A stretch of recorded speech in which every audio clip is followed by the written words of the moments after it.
everybody, and welcome to Tastes of Reality. I'm having a stroke. Wow, Elaine, are you okay? Welcome back to Taste of Reality. My name is Queenie. For those who don't know me, reviewing the Afterparty episode 14.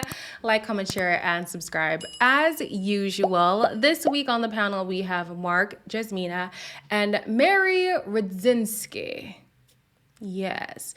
Getting into the topics, Mark shares about Lindsay's need to be his caretaker, and he says that he wishes she had a good balance between the criticism of the relationship and then the positives of the relationship. Give both perspectives on the good and the bad that you have, not just like, I gotta deal with this with Mark, I gotta deal with that with Mark. Never like, I'm also really hard on him, and it's kind of wrong sometimes. Realistically, if I were Mark, if every good deed is going to be used as ammunition against me in the future, keep it.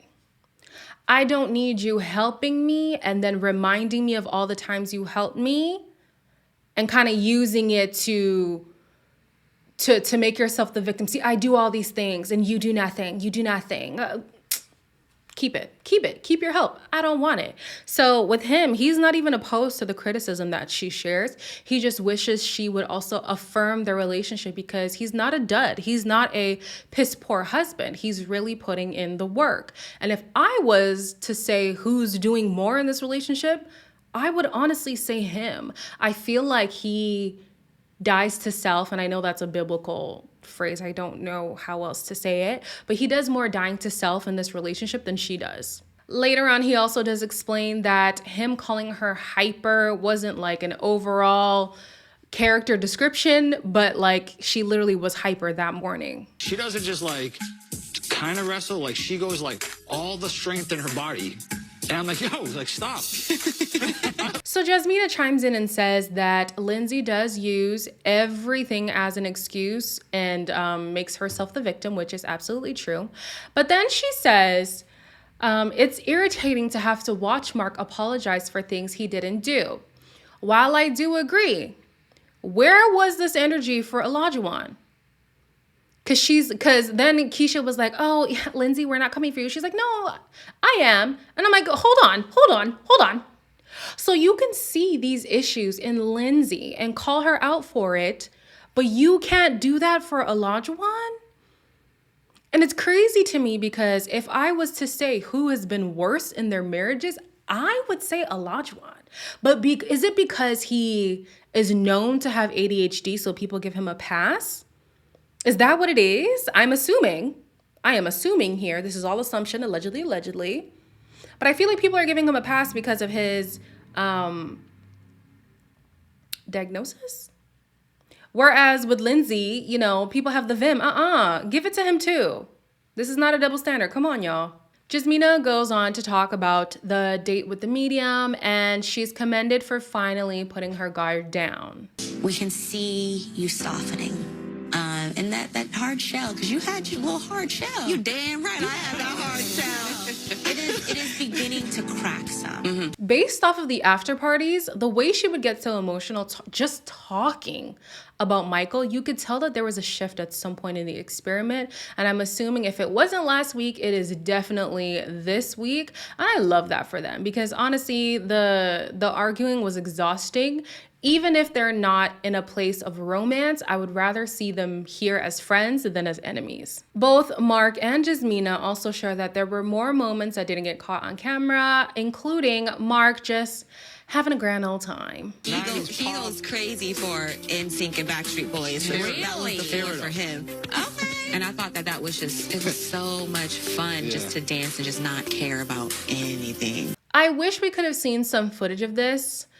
Put some of those, copyright-free songs over the actual music they were listening to, because as we've seen Mark throughout this season, his light dimmed as soon as he got married. The Mark from the bachelor party was completely different from the Mark at the wedding, and it has been a downward spiral from that point. So to have seen him just be jovial for a moment would have been nice, but they didn't show it to us, so it is what it is. He talks about the most likely game and that he isn't shocked at her behavior at this point. Tell us what's going on inside of you when she's making comments about y'all's sex life or, you know. It's no different than every group setting. Okay. It's always uncomfortable. So you're not fazed? No. Okay. Mary now chimes in and calls Lindsay out on her double standard, where Mark made a lighthearted comment about her being hyper and nobody else was around, yet she kicks off like a bat out of hell. Yet she makes these deprecating jokes about, like, guys, oh, the things she says about him, like, it's so embarrassing to watch through the screen. I can only imagine how awkward it is in the room. Yet Mark rarely ever retaliates in the moment. At least in the moment, we don't see that. He did it at the bowling alley, and that I could understand. It was too much.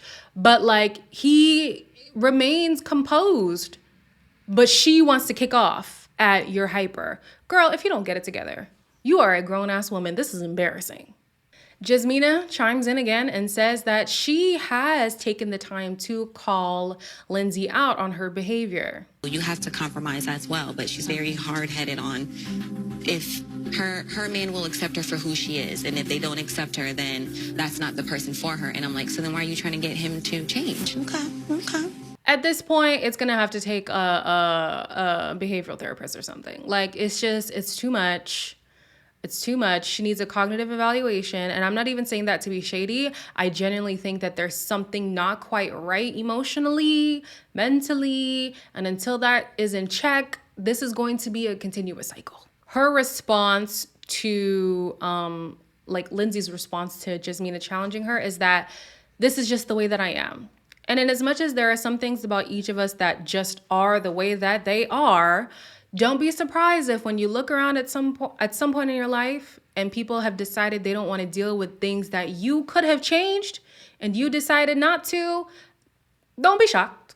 Don't be shocked. You are too much to handle, not because you are too much to handle, but because there are areas in which you can improve as a person and you're deciding not to.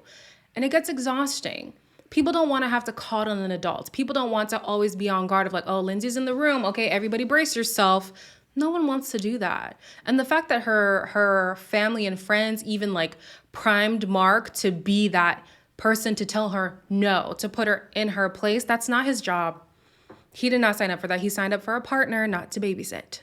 At the end of the episode, Jasmina opens up about why she's been getting emotional lately in regards to Mike and says that she's just happy that they've gotten to a point where he's not only comfortable to open up to her, but even open up to the world. He wanted it to feel authentic. Yeah, I wanted him to do it for himself, and he said first and foremost he was doing it for himself. So that just made me emotional because he was ready to do that. Sometimes I genuinely forget how much trauma he has been through.